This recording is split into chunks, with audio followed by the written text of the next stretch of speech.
আগামী দিনে ইনশাআল্লাহ আমরা খেলা হবে বলে মাঠ ছেড়ে যাব না, মাঠে লড়বো, প্রয়োজনে জীবন দিব, শাহাদাতের রক্ত বইবে, শহীদি ঈদগাহের মাঠে আমাদের কল্লা পড়ে থাকবে, সীমান্ত ছেড়ে পালাবো না ইনশাআল্লাহুল আজিজ।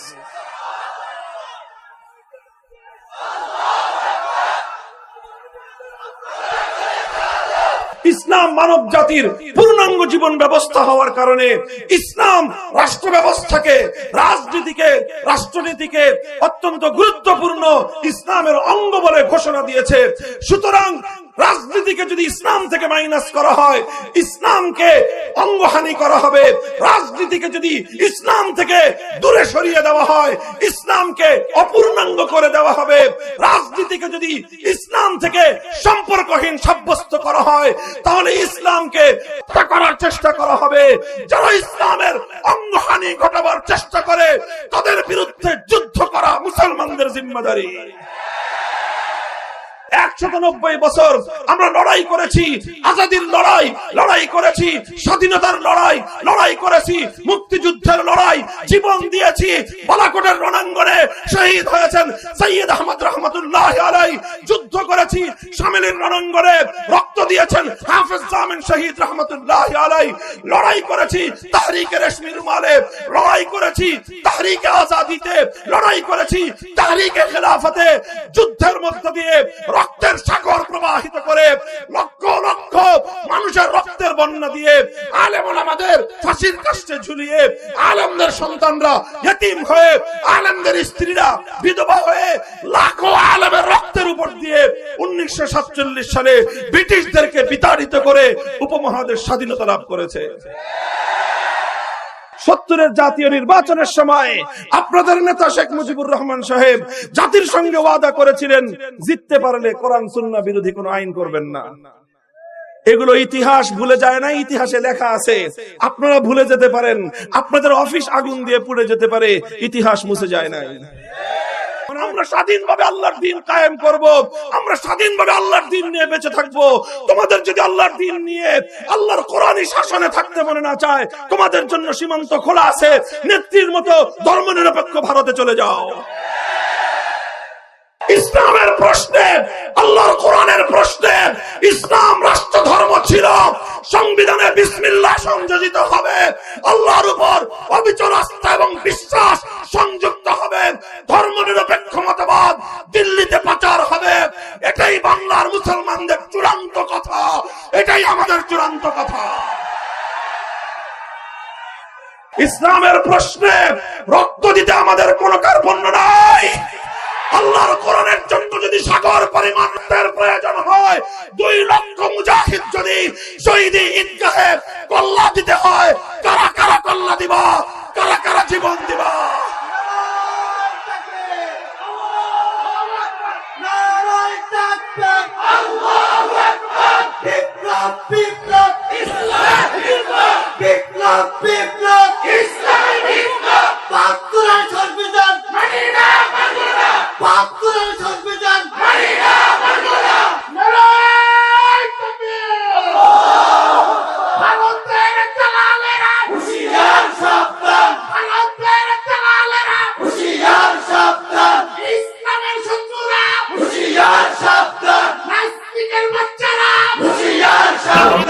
নামাজ কায়েম করবে, কি করবে? নামাজ কায়েম করবে, সালাত কায়েম করবে, 1 নম্বর দায়িত্ব। ওয়া আতাউয যাকাত, দ্বিতীয় হলো তারা যাকাতের ব্যবস্থা প্রতিষ্ঠা করবে। রাষ্ট্রের মধ্যে, সমাজের মধ্যে যাকাতের ব্যবস্থা প্রতিষ্ঠা করবে। যেই যাকাত সমাজের দরিদ্র মানুষ, ধনী মানুষদের কাছ থেকে গ্রহণ করে ওই সমাজের দরিদ্রদের মধ্যে বন্টন করা হবে রাষ্ট্রীয় উদ্যোগে, যাতে কোন একজন ধনী মানুষ যাকাত আদায় থেকে বিরত থাকতে না পারে। প্রত্যেকের কাছ থেকে তার যে অংশ দেওয়ার, সেই অংশ তাদের কাছ থেকে আদায় করবে। যারা ফসলি মাঠে চাষাবাদ করে, সেই চাষাবাদ যদি আল্লাহর দ্বারা সিঞ্চনের, বৃষ্টির পানির দ্বারা চাষাবাদ হয়, তাহলে সেই ফসলের মাঠ থেকে যদি সেটা অবশ্যই জমিন হয় তাহলে অবসর নেবে, 10 ভাগের 1 ভাগ নেবে। আর যদি নিজস্ব ব্যবস্থাপনায় সেচের পানি দিয়ে খরচ করে যদি তাদের চাষাবাদ করতে হয় তাহলে নিশ্চয়ই অবসর 20 ভাগের 1 ভাগ দিবে। এরকম নানা রকমের অর্থনৈতিক বিধান আছে আল্লাহর পক্ষ থেকে, এবং সেই টাকাগুলো নিয়ে কি করবে? ক্ষমতাসীনরা নিজেরা ভাগ বাটোয়ারা করে খাবে না, সেগুলো ওই সমাজের দরিদ্রদের মধ্যে বন্টন করে দেবে। এটা হলো আকারুজ যাকাত।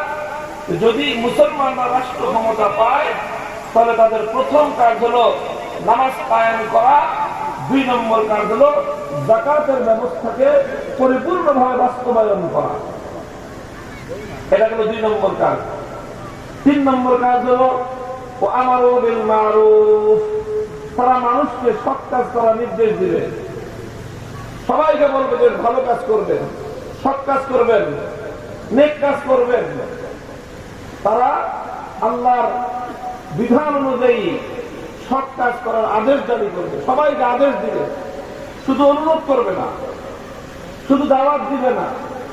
দাওয়াত দেওয়া এটা সাধারণ মানুষের কাজ, যাদের হাতে ক্ষমতা থাকবে অর্ডার জারি করা হলো তাদের কাজ। তারা মানুষকে অর্ডার দিবে যে নেক কাজ করবা, ভালো কাজ করবা। এগুলো 3 নম্বর দায়িত্ব। 4 নম্বর দায়িত্ব হলো অনাহা আনিল মুনকার, অন্যায়, অশ্লীল, শরীয়ত বিরোধী কার্যকলাপকে তারা নিষিদ্ধ করে দিবে। মানুষকে কোনো অন্যায় কাজ করতে দিবে না, মানুষকে খোদাদ্রোহী কাজ থেকে, শরীয়ত বিরোধী কার্যকলাপ থেকে বিরত রাখবে, বাধা দিবে, নিষেধ করবে। এই 4টা কাজের কথা কে বলেছেন? সূরাতুল হজ্জের 41 নম্বর আয়াত। আল্লাহ বলতেছেন যদি তুমি রাষ্ট্র ক্ষমতা পাও এই কাজগুলি করবা। এগুলো করার পরে আরো অনেক কাজ আছে, এগুলো পরের কাজ, আর এই 4টা হলো প্রথম কাজ। এখন আপনারা বলেন তো, রাষ্ট্রের সাথে ধর্মের সম্পর্ক আছে না? নামাজ কায়েম করা ধর্মের কাজ কিনা? বলেন, নামাজ কায়েম করা ধর্মের কাজ না? যাকাত ব্যবস্থা প্রতিষ্ঠা করা এটা ধর্মের কাজ কিনা? তাহলে রাষ্ট্রের সাথে ধর্মের সম্পর্ক আছে না? নাই। আল্লাহ তো বলতেছেন যে তোমাকে রাষ্ট্র ক্ষমতা দিলে তুমি রাষ্ট্র ক্ষমতা দিয়ে কি করবা? শুধু রাস্তাঘাট ব্রিজ কালভার্ট বানাবা না, এগুলোও করবা। তবে প্রথম কাজ রাস্তা বানানো না, প্রথম কাজ নামাজ কায়েম করা। বলবেন হুজুর কারণটা কি? ব্রিজ না বানায় আগে নামাজ পড়ার কথা বলা হলো কেন? রাস্তাঘাট তৈরি না করে আগে নামাজের কথা কেন বলা হলো? কারণ যদি তুমি সমাজে আগে নামাজ কায়েম করতে পারো, ইন্নাস সালাতা তানহা আনিল ফাহশাই ওয়াল মুনকার, সর্বপ্রথম তোমার সমাজে, তোমার রাষ্ট্রের জনগণ, তোমার রাষ্ট্রের মানুষজন তারা নীতিবান হবে। তখন তুমি যে রাস্তা বানাবা সেই রাস্তাটা টেকসই হবে। তখন তোমার রাস্তা দুর্নীতিতে তোমার রাস্তার টাকা চোরেরা খাবে না। তখন তুমি 1 লক্ষ টাকা দিয়ে রাস্তা বানালে সেই রাস্তা 20 বছর টিকবে। আর যেই সমাজে নামাজ বাস্তবায়ন না করে তোমার জনগণের মধ্যে তুমি নীতিবান জনগণ তৈরি না করে তুমি যদি এর আগে রাস্তা বানানোর চেষ্টা করো, 5 লাখ টাকা দিয়ে রাস্তা বানাবা, 4 লাখ টাকা চুরি হবে, 1 লাখ টাকার রাস্তা 5 বছর টিকবে না। এই জন্য ইসলাম রাস্তা বানাতে নিষেধ করে নাই, উন্নয়ন করতে নিষেধ করে নাই। অর্থনৈতিক উন্নতি আসবে, জনগণের জীবনযাত্রার মান ইসলাম শাসককে উন্নত করতে বলেছে। জনগণের প্রত্যেকটা প্রয়োজন পূরণ করার দায়িত্ব শাসকের। কত বড় দায়িত্ব! ইতিহাস বলে যে ইসলাম যে দায়িত্ব দিয়েছিল সে দায়িত্বের চেতনায় উদ্বুদ্ধ হয়ে খলিফাতুল মুসলিমিন ওমর ফারুক রাদিয়াল্লাহু তাআলা আনহু বলেছিলেন, ওয়াল্লাহ লাউ আন্না বাগালাতান আসরাত আলা শাত্তিন ফুরাত লাকিফতু আন ইয়াসআলানি আল্লাহু আনহা লিমা লাম উসাদ্দি লাহা তরিক। আমি থাকি মদিনায়, কয়েক হাজার মাইল দূর, সেই কুফা বসরা, সেই এলাকায় ফোরাত নদী, সেই কুফা এলাকার হাজার মাইলের দূরত্বে নদীর তীর দিয়ে একটা গাধা, অবলা প্রাণী, ওটা হাঁটতে গিয়ে যদি হোঁচট খায়, পায়ে ব্যথা পায়, ওমর বলেন যে আমার ভয় হয় আল্লাহ আমাকে প্রশ্ন করবেন যে ওমর, তোমার বাড়ির সামনের রাস্তা তো বছরে 3 বার কার্পেটিং হইতো, আর আমার একটা গাধা চলতো যে রাস্তা দিয়ে, সেই রাস্তাটা তুমি ঠিক করো নাই, সেই রাস্তাটা এবড়ো থেবড়ো ছিল, এই জন্য গাধাটা চলতে গিয়ে হোঁচট খেয়ে পায়ে ব্যথা পাইলো। কেন একটা গাধা ব্যথা পাইলো? তুমি রাষ্ট্র ক্ষমতা নিয়ে রাষ্ট্রের সকল মানুষ না, সকল গাধা গরুর নিরাপত্তা তুমি কেন নিশ্চিত করতে পারবে? জবাব দিয়ে তারপর জান্নাতে যেতে হবে। কাজে ইসলাম উন্নতির কথা বলে না, উন্নয়নের কথা বলে না। ইসলাম ইসলাম রাস্তাঘাট ছোট করার কথা বলে না। আরে শুধু মানুষের রাস্তা না, গরু গাধা দিয়ে রাস্তা দিয়ে চলবে, সেই রাস্তা উন্নয়নের কথা ইসলাম বলেছে। আপনার কি দরকার বলেন? মানুষের প্রয়োজনটা কি? মানুষের যা কিছুর প্রয়োজন তার সর্বোত্তম ব্যবস্থাপনা ইসলামের মধ্যে আছে, কিন্তু ধারাটা বুঝতে হবে। ইসলাম বলেছে রাষ্ট্র ক্ষমতা পেয়েছ, প্রথম কাজ হলো জনগণের মধ্যে নামাজ কায়েম করো, তারপরে যাকাতের বিধান বাস্তবায়ন করো। যাকাতের বিধান যদি কোনো সমাজে বাস্তবায়িত হয়, সেই সমাজে দারিদ্র থাকতে পারে না। কারণ আল্লাহ পাক রব্বুল আলামিন প্রত্যেকটা জনগোষ্ঠীর জন্য পর্যাপ্ত পরিমাণ সম্পদ আল্লাহ ওই জনগোষ্ঠীতে দান করেন। তবে আল্লাহ প্রত্যেকের হাতে হাতে দেন না। কিছু বড় লোক থাকে, তাদেরকে আল্লাহ সম্পদ বেশি দেন। আর আল্লাহ বলে দিয়েছেন রফি আমওয়ালিহিম হাক্কুল লিস-সাইলি ওয়াল মাহরুম, যে বড় লোকদের সম্পদে গরিবদের হিস্সা আছে। যাকাতের মাধ্যমে বড় লোকদের সম্পত্তি থেকে গরিবদের হিস্সা নিয়ে রাষ্ট্রের দায়িত্ব হলো গরিবদের কাছে পৌঁছে দেওয়া। মুহতারাম হাজির, কথা খুব সংক্ষিপ্ত, মৌলিক একটা কথা বুঝবার জিনিস। আল্লাহর কোরআন বলতেছে যদি মুসলমানরা রাষ্ট্র ক্ষমতা পায়, প্রথম কাজ করবে নামাজ কায়েম করবে, 2 নম্বর কাজ করবে তারা যাকাতের বিধান বাস্তবায়ন করবে, 3 নম্বর কাজ সৎ কাজের আদেশ দিবে, 4 নম্বর দায়িত্ব হলো তারা অসৎ কাজে নিষেধ করবে। এই কাজগুলো হলো ধর্মের কাজ। কথা বলেন ঠিক না বেঠিক? এই কাজগুলো হলো ধর্মের কাজ। নামাজ কায়েম করা ধর্মের কাজ, যাকাত আদায় করা ধর্মের কাজ, সৎ কাজের আদেশ দেওয়া ধর্মের কাজ, অসৎ কাজের নিষেধ করা ধর্মের কাজ। আর আল্লাহ বলতেছেন রাষ্ট্র ক্ষমতা পেলে মুসলমানরা এই কাজগুলো করবে।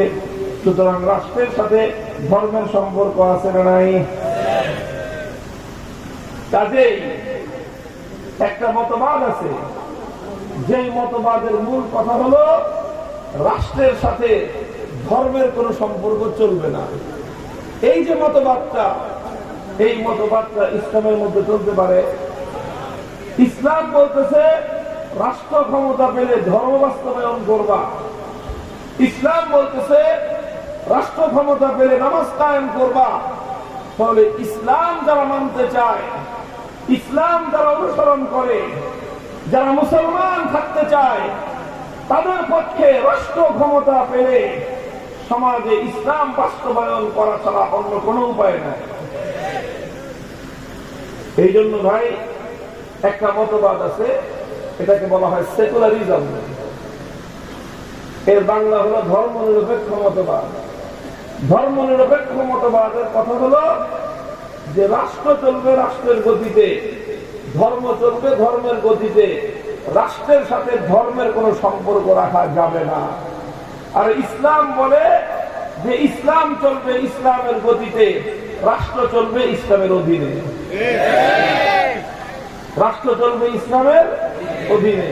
তাহলে ইসলাম বলতেছে রাষ্ট্র চলবে ইসলামের আন্ডারে, সেকুলারিজম বলতেছে রাষ্ট্র চলবে ইসলাম থেকে আলাদা। এবার বলেন ইসলাম আর সেকুলারিজম একসাথে চলতে পারে না? একসাথে চলতে পারে না। এই জন্য আমরা বলি যে একজন মুসলমান কোনদিন সেকুলার হতে পারে না। সেকুলারিজম অন্যান্য ধর্মাবলম্বীদের জন্য সমস্যা নাই। একজন হিন্দু ব্যক্তি সেকুলার হতে পারে, একজন খ্রিস্টান ব্যক্তি সেকুলার হতে পারে, একজন বৌদ্ধ ব্যক্তি সেকুলার হতে পারে, ধর্মনিরপেক্ষ হতে পারে, কিন্তু একজন মুসলমান কোশ্চিনকালেও সেকুলার হতে পারে না, ধর্মনিরপেক্ষ মতবাদের অনুসারী হতে পারে না। বলবেন হুজুর কারণটা কি? হিন্দু ধর্মনিরপেক্ষ হতে পারলো, খ্রিস্টান ধর্মনিরপেক্ষ হতে পারলো, বৌদ্ধ ধর্মনিরপেক্ষ হতে পারলো, মুসলমান কেন ধর্মনিরপেক্ষ হতে পারবে না? কারণ ভাই হলো, কথাটা হলো এই জায়গায়, তুমি যদি ধর্মনিরপেক্ষ মতবাদ বুঝে থাকো, তুমি যদি সেকুলারিজম বুঝে থাকো, তাহলে এই কথার উত্তর আমার দেওয়ার দরকার নাই, তোমার বিবেক তোমাকে এই কথার উত্তর দিয়ে দিবে। কারণ ধর্মনিরপেক্ষতার অর্থ হলো রাষ্ট্রের সাথে ধর্মের কোন সম্পর্ক থাকবে না। হিন্দুর জন্য এই কথা মানতে কোন সমস্যা নাই। কেন সমস্যা নাই? কারণ হিন্দু ব্যক্তিকে হিন্দু ধর্ম এ কথা বলে না যে তোমার রাষ্ট্র হিন্দু ধর্ম অনুযায়ী চালাতে হবে, এই কথা হিন্দু ধর্মে নাই, বৌদ্ধ ধর্মেও নাই যে রাষ্ট্র ধর্ম অনুযায়ী চালাতে হবে, খ্রিস্টান ধর্মে নাই এ কথা যে তোমার রাষ্ট্রকে খ্রিস্টান ধর্ম অনুযায়ী চালাতেই হবে। এই জন্য একজন খ্রিস্টান একই সাথে খ্রিস্টানও থাকতে পারে, সেকুলার এবং ধর্মনিরপেক্ষ হতে পারে। কারণ যেহেতু তার ধর্মের মধ্যে এই কথার বাধ্যবাধকতা নাই, তার রাষ্ট্রটাকে তার ধর্ম অনুযায়ী চালাতে হবে। এই জন্য সে খ্রিস্টান ধর্ম পালন করতে পারে, আবার রাষ্ট্রকে ধর্ম থেকে আলাদা রেখে সে ধর্মনিরপেক্ষ হতে পারে। বৌদ্ধের ব্যাপারে একই কথা, যেহেতু তার ধর্ম এ কথা বলে না যে তোমার রাষ্ট্রটাকে তোমার ধর্ম অনুযায়ী চালাতে হবে, এই জন্য একজন বৌদ্ধ রাষ্ট্রকে ধর্ম থেকে আলাদা রেখে সে বৌদ্ধ থাকতে পারে, আবার সে ধর্মনিরপেক্ষ হতে পারে। একজন হিন্দু সে ধর্মনিরপেক্ষ হয়ে থাকতে পারে, কারণ সে ধর্মের জায়গায় ধর্ম পালন করলো আর রাষ্ট্রকে তার ধর্ম থেকে আলাদা রাখলো। এইভাবে একজন হিন্দু ধর্মনিরপেক্ষ হতে পারে, কিন্তু একজন মুসলমান কোশ্চিন কালেও ধর্মনিরপেক্ষ হতে পারে না। কারণ ইসলাম বলে দিয়েছে, ইসলামের মধ্যে রাষ্ট্রকে ধর্ম থেকে আলাদা করবার কোন সুযোগ নাই। ইসলাম যে জিনিসগুলোর সমন্বয়ে গঠিত, ইসলামের মধ্যে মানুষের ব্যক্তিগত জীবনের বিধিবিধান আছে, এটা একটা অংশ। ইসলামের মধ্যে মানুষের পরিবার জীবনের বিধিবিধান আছে, এটা ইসলামের আরেকটা অংশ। ইসলামের মধ্যে মানুষের ব্যবসা বাণিজ্য অর্থনৈতিক কর্মকাণ্ডের বিধিবিধান আছে, এটা ইসলামের আরেকটা অংশ। ইসলামের মধ্যে ইবাদত আছে, এটা ইসলামের আরেকটা অংশ। ঠিক তদ্রূপ ইসলামের মধ্যে রাষ্ট্র রাজনীতি এবং রাষ্ট্র পরিচালনার বিধিবিধান আছে, এটাও ইসলামের আরেকটা অংশ। কোরআনে পাকের অন্তত 500 আয়াত, কত? অন্তত 500 আয়াত আছে, যে আয়াতগুলো রাষ্ট্র ক্ষমতা না পেলে বাস্তবায়ন করা সম্ভব না। ইসলামের মধ্যে বিধান আছে, চোর চুরি করলে হাত কেটে দাও, ডাকাত চুরি করলে হাত পা দুটো একসাথে কেটে দাও, কেউ হত্যা করলে তার উপরে মৃত্যুদণ্ড, তরবারি দিয়ে তার কল্লা কেটে হিসাব জারি করো, কেউ ব্যভিচার করলে অবিবাহিত হলে 100 বেত্রাঘাত লাগাও, বিবাহিত হলে তাকে মৃত্যুদণ্ড দাও। ইসলামের এই জাতীয় অনেকগুলো বিধান আছে, এই বিধানগুলো বাস্তবায়ন করতে হলে রাষ্ট্র ক্ষমতার প্রয়োজন। রাষ্ট্র ক্ষমতা না হলে এই বিধানগুলো কোনোদিন বাস্তবায়ন করা যাবে না। অথচ এই বিধানগুলো আল্লাহর কোরআনে আছে, আছে না নাই? তাহলে কোরআনে যে বিধানগুলো আছে সেগুলো কে বাস্তবায়ন করবে? খামাখাই থাকবে? এগুলো বাস্তবায়ন করতে হবে। এগুলো বাস্তবায়ন করতে হলে রাষ্ট্রের ক্ষমতার প্রয়োজন। এই জন্যই বলি যে ইসলাম যদি তুমি মানতে চাও, তাহলে ইসলামের এক অংশ মানবা, আরেক অংশ মানবা না, এটার কোনো সুযোগ নাই। আল্লাহর কোরআন বলে দিয়েছে, আফাতুমিনুনা বিবাদিল কিতাবি ওয়া তাকফুরুনা বিবাদ, আফাতুমিনুনা বিবাদিল কিতাবি ওয়া তাকফুরুনা বিবাদ, ফামা জাযাউ মান ইয়াফআলু যালিকা মিনকুম ইল্লা খিzyun ফিল হায়াতিদ দুনিয়া ওয়া ইয়াওমাল কিয়ামাতি ইউরাদ্দুনা ইলা আশাদ্দিল আযাব। তোমরা কি আল্লাহর কোরআনের কিছু অংশের উপর বিশ্বাস রাখতে চাও আর কিছু অংশকে তোমরা অস্বীকার করতে চাও? যারা এমনটা করবে দুনিয়াতে লাঞ্ছনা আর আখিরাতে কঠিন শাস্তি ছাড়া তাদের আর কোনো পরিণাম হবে না। ও মুসলমান, দুনিয়াতে আজ মুসলিম জাতির যে লাঞ্ছনা, এর বড় কারণ হলো মুসলমানদের মধ্যে একটা বড় অংশ গড়ে উঠেছে যারা আল্লাহর কোরআনের কিছু অংশ মানে, বাকি অংশ মানতে চায় না। তারা নামাজের বিধান মানতে চায়, রাজনীতির বিধান মানতে চায় না। তারা মসজিদে আল্লাহর কোরআন মানতে চায়, রাজনীতিতে আব্রাহাম লিঙ্কন, কার্ল মার্কস, মাও সেতুং, লেনিনদের ইমাম মানতে চায়। ইসলামের মধ্যে এই জন্য ভাই ওয়াজ তো বলেন, এই যদি কোনোদিন সুস্থ হবে না। আর এই ডাক্তার ডাক্তার হলো, আমার সমস্যা সেই জায়গায় আমি সমাজের ওই জায়গায় হাত দেই যেই জায়গায় সমাজের খোলা আছে। আর এই তখনই লোকেরা ক্ষিপ্ত হয়, যারা এই ধর্ম নিরপেক্ষ রাজনীতি করে, এলাকায় হুজুর ওয়াজের মঞ্চে বসে রাজনৈতিক কথা বলে, এই তখন আমার বিরুদ্ধে ক্ষিপ্ত হয়, বিশেষ করে ধর্ম নিরপেক্ষতাবাদীরা। ভাই ক্ষিপ্ত হও কেন বলো? আমি তো আল্লাহর কোরআনের কথাই বললাম, তোমাকে কোরআনের আয়াতের রেফারেন্স দিলাম, তুমি কোরআন খুলো, কোরআনের আয়াতের অনুবাদ দেখো, যদি আমি অনুবাদ ভুল করে থাকি তারপরে এসে প্রটেস্ট করো। কোরআনের এই আয়াত তো বলতেছে রাষ্ট্র পরিচালনা করতে হবে, নামাজ কায়েম করতে হবে। নামাজ শুধু একা একা ঘরের ভিতরে যায় নামাজ খুঁজেন, আপনি তাহাজ্জুদের সময় যায় নামাজ খুঁজেন, আর গোটা দেশে সালাতের বিধান কায়েম করেন না, তাহলে আপনি ইসলাম মোতাবেক রাষ্ট্র শাসন করলেন না। কোথায় যাকাতের বিধান বাস্তবায়ন করেছেন? গোটা দেশের বড় লোক মানুষ, হাজার হাজার কোটি টাকার মালিক, এইভাবে হাজার হাজার কোটি টাকা কামাই করে শুধু নিজেদের টাকা, জনগণের টাকা পর্যন্ত চুরি করে লুটপাট করে নিয়ে যাচ্ছে। অথচ ইসলাম কি বলেছে?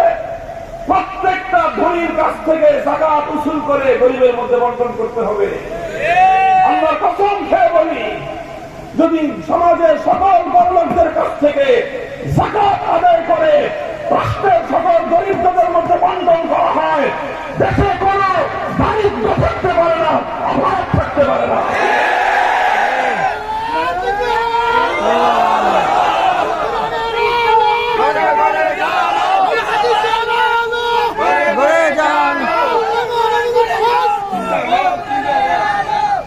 মুহতারাম হাজিরিন, এই জন্য আমি বেছে বেছে এই কথাই বলি, যেখানে ঘাও দেখি, যেখানে পোড়া দেখি, যেখানে সমস্যা, যেখানে রোগীর সমস্যা, সেই জায়গায় হাত দেই, সেই জায়গায় কথা বলি।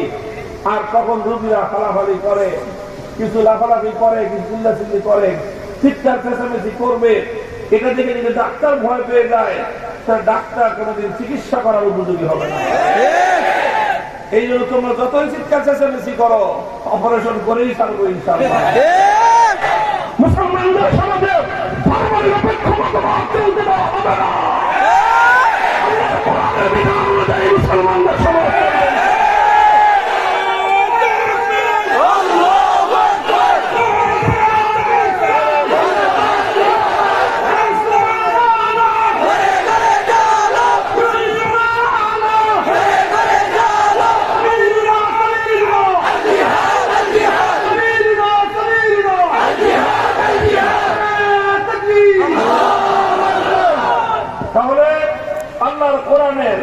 সূরাতুল হজ্জের ৪১ নম্বর আয়াতের আলোকে স্পষ্ট বার্তা হলো, হিন্দু ধর্ম নিরপেক্ষ হতে পারে, বৌদ্ধ ধর্ম নিরপেক্ষ হতে পারে, খ্রিস্টান ধর্ম নিরপেক্ষ হতে পারে, মুসলমান কোনদিন ধর্ম নিরপেক্ষ হতে পারে না।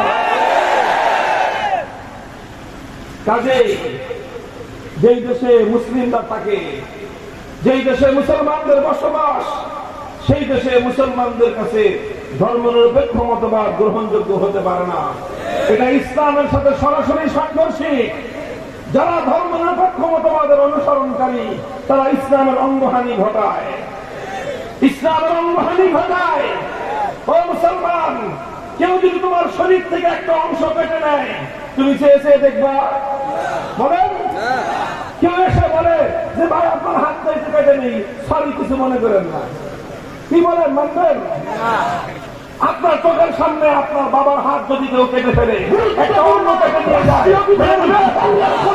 আপনার বাবার হাতকে কেটে নিয়ে যাচ্ছে, তুমি মুসলমান হয়ে কিভাবে চুপ থাকো?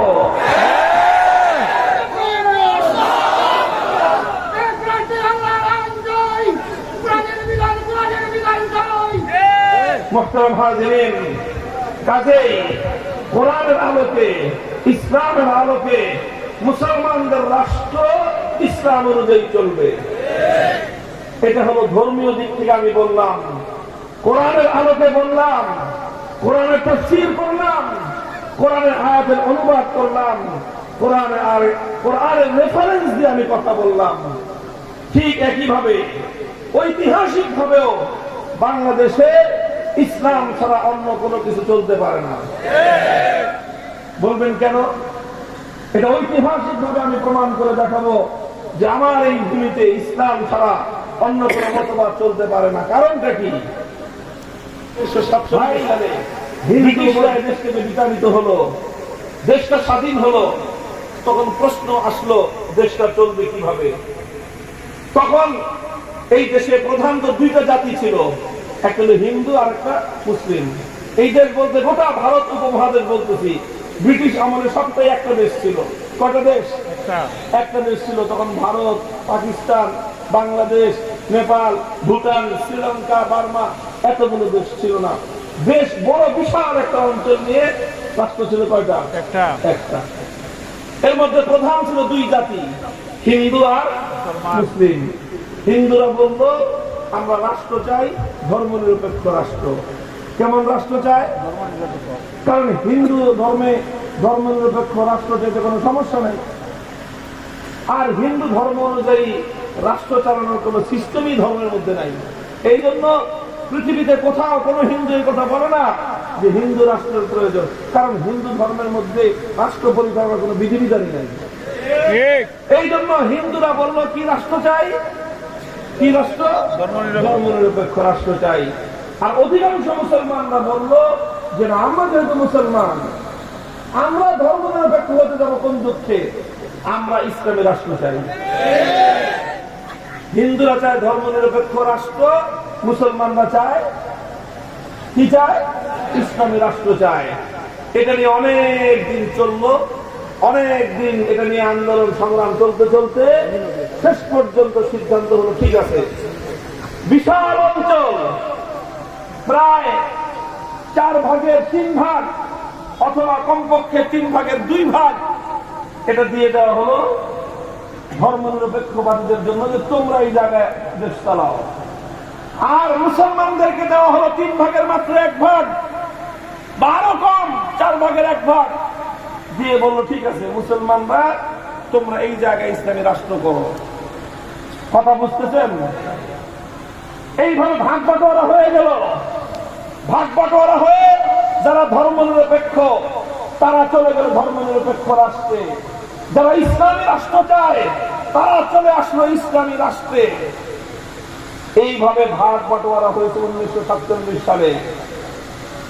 যেই সব এলাকায় মুসলমানরা বেশি ছিল সেখানে ইসলামী রাষ্ট্র হবে, এই কথার ভিত্তিতে দেশ ভাগ হলো। দেশ ভাগ হওয়ার সময় আমাদের বাংলাদেশের মুসলমানরা চতুর্দিকে ভারত, বাড়ির কাছে কলকাতা, এরপরে দিল্লি, এই সব কিছুকে তালাক দিয়ে এদেশের মুসলমানরা বলল আমাদের এত বড় রাষ্ট্রের প্রয়োজন নাই, আমরা একটা ছোট রাষ্ট্র হলেও এমন একটা রাষ্ট্র চাই যে রাষ্ট্রে আইন চলবে আল্লাহ, যে রাষ্ট্রে বিধান চলবে আল্লাহর কোরআনে। এইভাবে মুসলমানদের জন্য আলাদা রাষ্ট্র হলো, নাম হয়ে গেল তার পাকিস্তান। আমরা বললাম ঠিক আছে, আমরা যেহেতু মুসলমান, আমাদের বাপদাদারা বলল আমরা ধর্ম নিরপেক্ষ রাষ্ট্রে নয় বরং আমরা ইসলামী রাষ্ট্রে থাকবো। এইভাবে দেশটা ভাগ হয়ে গেল। ভাগ হওয়ার পরে পশ্চিম পাকিস্তানি স্বৈর শাসকরা 24 বছর পর্যন্ত জাতির সঙ্গে গাদ্দারি আর বিশ্বাসঘাতকতা করলো। কথা ছিল দেশ চলবে আল্লাহর আইন অনুযায়ী, কথা ছিল দেশে আইন চলবে কোরআনের আইন। 24 বছর পর্যন্ত গাদ্দারি করলো ওরা। তখন বাংলাদেশের মানুষ স্বাধীনতা যুদ্ধ করে পশ্চিম পাকিস্তানিদেরকে ঠ্যাঙ্গায় বিদায় করলো এই দেশ থেকে। এরপরে চললো 54 বছর, 24 বছর আর 54 বছর, প্রায় 78 বছর, প্রায় 80 বছরের ইতিহাস হলো যে এই দেশের মানুষ 80 বছর আগে হিন্দু এবং ধর্মনিরপেক্ষতাবাদীদের সঙ্গে ভাগাভাগি করে আমরা ঠকছি। আমরা ভাগে ঠকেছিলাম, বেশিটা দিয়ে কমটা নিয়েছিলাম। কেন নিয়েছিলাম? তাও তোদের মতো থাক, আমাদেরকে আমাদের মতো থাকতে দে। বুঝলেন না এই কথা? দুই ভাইয়ের মধ্যে জমি জমা নিয়ে গন্ডগোল, দুই ভাগ তো সমান হিস্সা পায় দুই ভাই। কথা বলেন, বাবা মারা গেছে, ভাই দুইজন, হিস্সা সমান সমান হবে না? কিন্তু এক ভাই খালি উৎপাত করে, আরেক ভাই বলে আছে দেখ তুই বেশি নিয়ে থাক, তবুও তুই আমার জায়গা আমার ঝামেলা করিস না, আমাকে আমার জায়গা শান্তি মতো থাকতে দে। যা তোরে দিয়ে দিলাম 4 ভাগের 3 ভাগ তুই নিয়ে থাক, আমি অর্ধেক পাই 2 ভাগ পাই, ওখান থেকে তুই অর্ধেক নিয়ে নে, আমার 4 ভাগের 1 ভাগ দে। ওই 1 ভাগ নিয়ে আমরা মুসলমানরা আলাদা রাষ্ট্র করেছিলাম। সেই রাষ্ট্র তো ইসলাম অনুযায়ী চলার কথা, ইসলাম অনুযায়ী চলার কথা। এটাই ছিল 47 সালের দেশ বিভাগ। 71 সালে সেই বিভাগ, সেই বাস্তবায়ন না হওয়ার কারণে, ইসলাম কায়েম না হওয়ার কারণে জুলুম হয়েছে, ইসলাম কায়েম না হওয়ার কারণে বৈষম্য হয়েছে, ইসলাম কায়েম না হওয়ার কারণে পশ্চিম পাকিস্তানিরা পূর্ব পাকিস্তানের মানুষের উপর অত্যাচার, জুলুম, নিপীড়ন, নিষ্পেষণ, বৈষম্য করেছে। আর সেই বৈষম্যের বিরুদ্ধেই লড়াই হয়েছে 1971 সালে। 71 সালের মুক্তিযুদ্ধ ছিল জালিমের বিরুদ্ধে মুসলিমের লড়াই।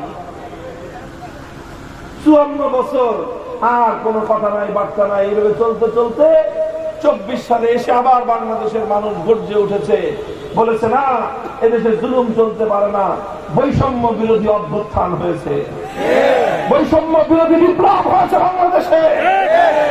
কাজেই 47, 71, 2024 সাল 78 বছরের ইতিহাসের আলোকে বলতে চাই, ভাগ বাটোয়ারা হয়েছে। ধর্মনিরপেক্ষতাবাদীরা ভারতে থাকবে, ইসলাম পন্থীরা বাংলাদেশে থাকবে। সুতরাং যাদের ইসলাম পছন্দ হয় না, ধর্মনিরপেক্ষ মতবাদ অনুযায়ী যারা চলতে চায়, তাদের জন্য তাদের নেত্রীর মতো সীমান্তের অপর প্রান্তেই তাদের জন্য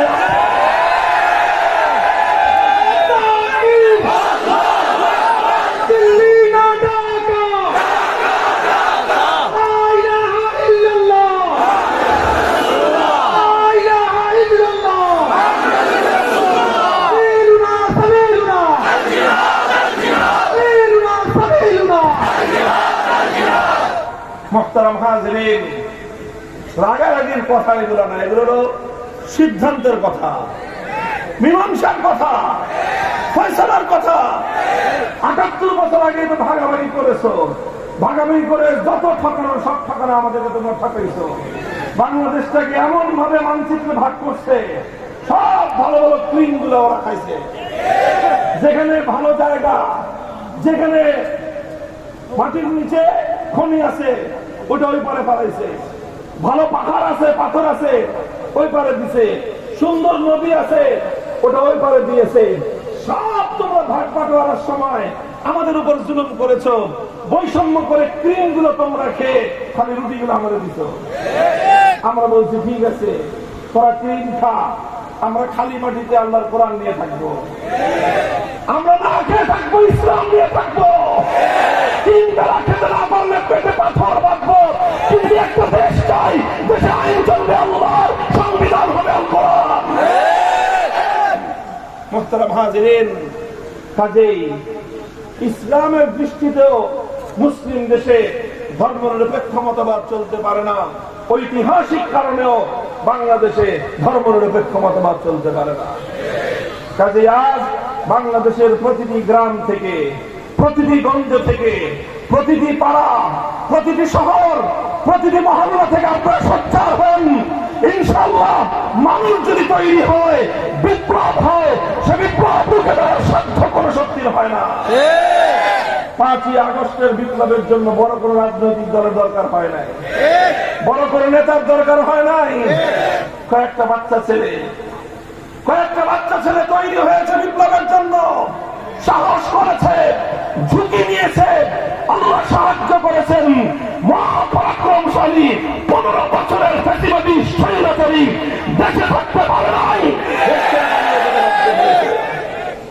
যদি কয়েকটা ছাত্র এই কাজ করতে পারে, এদেশের ইমানদাররা যদি ইমানি জজ্বায় উজ্জীবিত হয়, মুসলমানরা যদি আল্লাহর দ্বীনি চেতনায় তারা শানিত হয়, আল্লাহর কসম খেয়ে বলি, আগামীর বিপ্লব হবে ইসলামের বিপ্লব, আগামীর বাংলাদেশ হবে খিলাফতের বাংলাদেশ।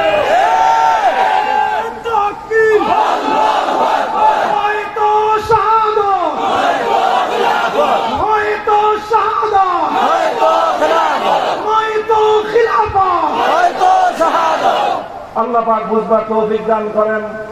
দেখেন, আমাদের মূল সমস্যা হলো এই জায়গায় যে আমাদের দেশের মানুষ ইসলাম মানতে চায়, নিজের খুশি মতো মানতে চায়। ইসলাম যেভাবে বলে সেভাবে ইসলামকে মানতে চায় না। ততক্ষণ মানতে চায় যতক্ষণ নিজের মন মতো হয়। ইসলামের যেই বিধানটাই নিজের ধান্দার বিপরীতে যায়, তখন আর মুসলামসি শুরু করে, তখন আর ইসলামকে মানতে চায় না। ভাই, ইসলাম তো এইভাবে মানা যায় না। ইসলামে উদখুলু ফিস সিলমি কাফা, তোমাকে পরিপূর্ণভাবে ইসলামের সামনে আত্মসমর্পণ করতে হবে। আল্লাহ যখন বলবেন রাষ্ট্র ক্ষমতা পেলে ইসলাম কায়েম করতে হবে, তখন তোমাকে ইসলামের বিধানই মেনে চলতে হবে। কথা বলেন ঠিক না? আল্লাহ পাক বুঝবার তৌফিক দান করেন।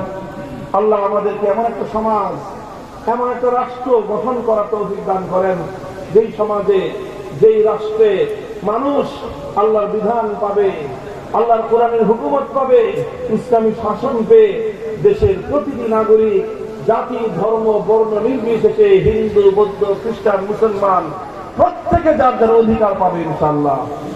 সেই রাষ্ট্র হবে কি হবে না? বলেন, হবে কি হবে না?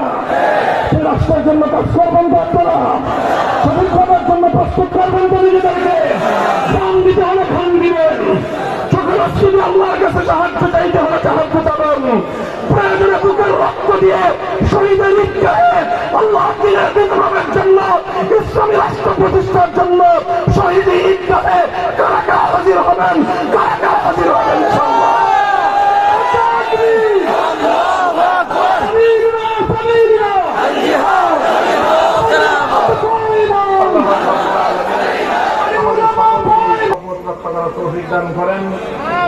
আমার জন্য দোয়া করবেন, কথাগুলো যেন শুধু আমার মুখের কথা না হয় করেন, এগুলো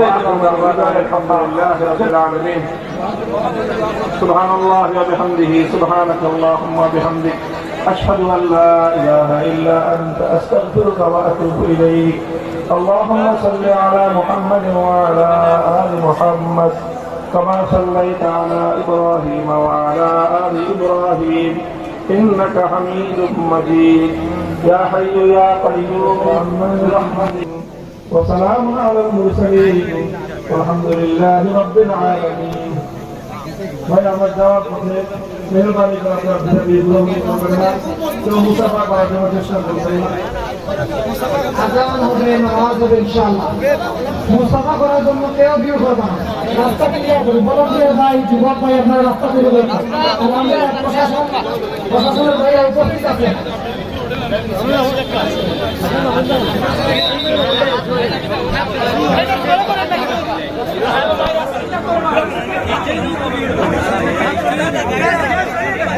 আমরা রাস্তা ক্লিয়ার করে জোরে নামাজ হবে। আসসালামু আলাইকুম। চেষ্টা করবা না।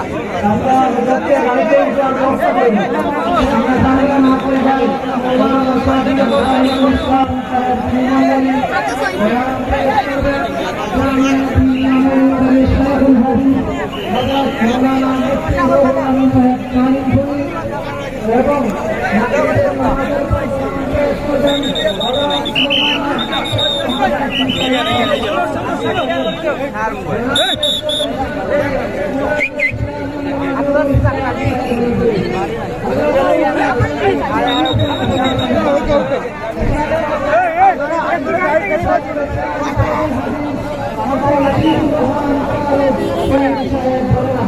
সম্মানিত মুসলমান কেরাম, আগামী 18 জানুয়ারি শনিবার